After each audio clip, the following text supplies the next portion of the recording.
Because if revolutions and change came through talking, me and you would have a revolution every hour. Because me and you are very good at talking. But the help of Allah does not come through talking. It comes through the actions of individuals.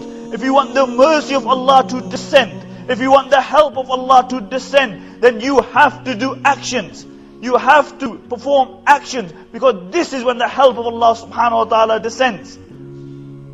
And Ali radiallahu anhu said, "O people, you are in need of a rajulun fa'al, an action man. Not of people who just talk. Not the people who just talk. If we want the mercy of Allah to descend, if we want the help of Allah to descend, we have to translate our talking into actions. You know, how often do you hear Muslims complaining, "Oh, why isn't the help of Allah descending?" How often do you hear them whinging? But how many actions do we do? Has this ummah paid its zakah and then Allah withheld its help? Has this ummah prayed salah like it should have prayed and then Allah withheld His help? Has this ummah made the Prophet ﷺ their role model, then Allah withheld His help?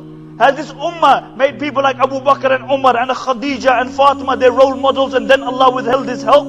Has this ummah had the concern of the Prophet ﷺ? Has it a concern for the rest of humanity and then Allah withheld His help? Or do we have this warped perception that somehow Allah is obliged to help us? Somehow, na'udhu billah, as though we are Allah and Allah is our slave. Understand, you are the slaves. Allah is samad, Allah is dependent. You have to fulfill the conditions and then the help of Allah descends. That's when the help of Allah descends. Not that you do nothing and you go on lackadaisically in your lives. Dunya is your maqsad. You don't learn anything about your deen and somehow Allah is obliged to help you. Allah is the Lord. Allah is Khaliq. Allah is Malik. Allah does not require to help anybody. And your numbers don't make any difference. You can be 1.6 million, 1.2 billion. They don't make any difference. Your power, your wealth doesn't make any difference. What counts in the eyes of Allah is your quality, not your quantity.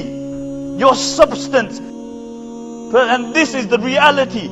Because why? Because see, actions are which count by Allah. People of substance are which count by Allah. As long as you are heavy in the scales of Allah, you will be fruitful.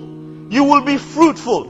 And when you drop in the scales of Allah, then you will have no weight by Allah. You can be 1.6 billion. But Allah, as the Prophet ﷺ defined, you will be ghufa ka ghufa as-sayl. The Prophet ﷺ said, "Last night I saw a dream.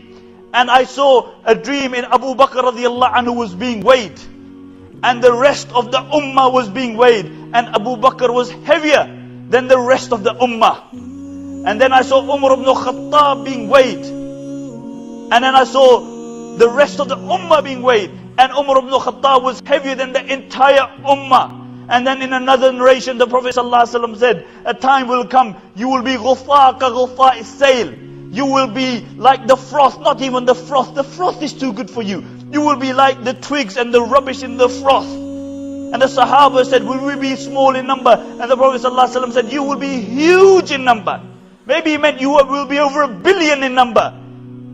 But you will be ghufa, you will be the scum of the earth. You will be a spent entity, the fifth columnist of humanity. Why? Why is it that one man, Abu Bakr and Umar, are heavier than the entire ummah? And the entire ummah is light as the froth, over 1 billion in number. Why? Because see, their concern was the akhirah. Their concern was to attain the pleasure of Allah. And the Prophet ﷺ says, whoever has one concern, and that concern is the akhirah, Allah will suffice him in all his concerns. All his concerns. And whoever concern is the dunya, then the Prophet ﷺ said, Allah will give him unto his concerns. وَلَمْ يُبَالِ اللَّهِ فِي أَيِّ وَادٍ يَمُوتٍ. And Allah doesn't care where he drops dead. Allah doesn't care where he drops dead.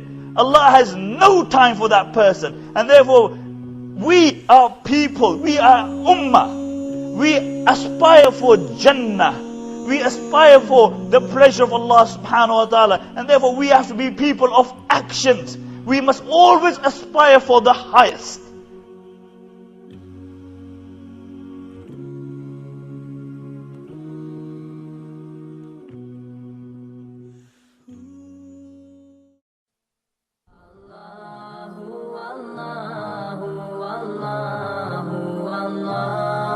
Allah